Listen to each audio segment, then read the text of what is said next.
Hey everybody, my name is Christina. I work at the Challenger Learning Center in Tallahassee, Florida, and today we're going to be doing an experiment with clouds. Most people know the basics of clouds. It's part of the water cycle, so when any form of water is evaporated from the surface of the earth, it will rise into the upper parts of the atmosphere, at which point it will then cool and condense into a cloud. And today I'm going to be showing you guys two different ways that we can make clouds, one of which you'll be able to do at home. So for the first experiment, all we'll need are two things. One, we'll need some 99% isopropyl alcohol, and then we have at the Challenger Learning Center a special 2-liter bottle that has a hand pump on the top, and we'll be able to quick release some air because of that. Now for the second experiment, the one that you guys should be able to do at home, all you'll need is some ice, a mason jar filled with some warm water, and hairspray. All right, so for our first experiment, I've already poured a little bit of the isopropyl alcohol in our 2-liter bottle. You can see that it's kind of at the bottom. You don't need a lot for this, just enough for the particles to evaporate inside the bottle to form our cloud. So what I'm gonna do next is I'm going to use this hand pump on the top, and I'm going to pump as much air as I possibly can into this bottle. As I do this, what's going to happen is that the bottle is going to become more difficult to constrict. And what you might also notice is that the temperature is also going to go up.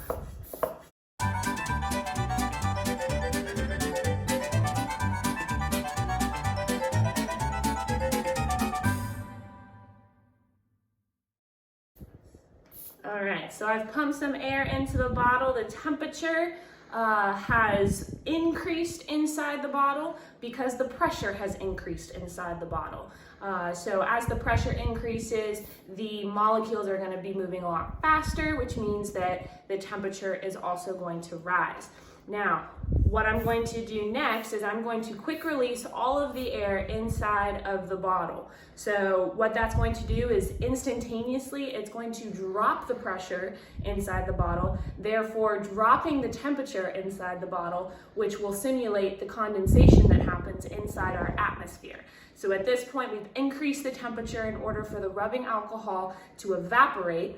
And once I quick release all of the air from the bottle, that will cause the temperature to drop instantaneously, forming a cloud. Watch carefully, as it's gonna be quick. And there you have it. You have a cloud inside of a bottle because the temperature and the pressure dramatically decreased all of a sudden. And then just for a little added fun, you can kind of squeeze the cloud out of the bottle. So for the do-it-yourself version of this experiment, like I said in the beginning, you'll just need a few simple things in order to complete it. First, you'll need some ice. Then you'll need a glass jar with a lid. Now, it doesn't matter what size the jar, as long as it is a glass jar and it has a lid.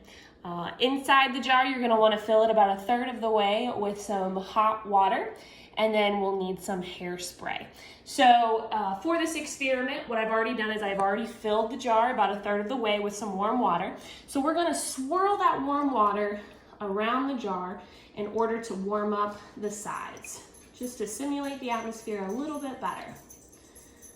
From there, we're going to replace the lid, and we're gonna add some ice to the lid. So what this does is this gives us a good representation of our atmosphere. Now I say that because within our atmosphere, the warmest parts of our atmosphere is actually the surface of the earth. Once you go higher into our atmosphere, you'll encounter the stratosphere, and that is where the air starts to cool, and that's where you'll start to see that condensation is in the upper troposphere and the lower stratosphere. All right, so now at this point, we have a representation of our atmosphere, but we have one problem. So something that we haven't talked about is the fact that clouds need something in order to form, and that something is what we call condensation nuclei. The purpose of the condensation nuclei is for it to be particles that the water can cling to or form around, and these particles can be anything from pollen to any sort of pollution in our atmosphere, so smoke, or other particles that the water may stumble upon as it's reaching the upper parts of the atmosphere. So how we are going to simulate that is I'm going to take our hairspray and we are going to spray a little bit of hairspray inside the jar and then quickly replace the lid, and we'll watch as our cloud forms on the inside of the jar.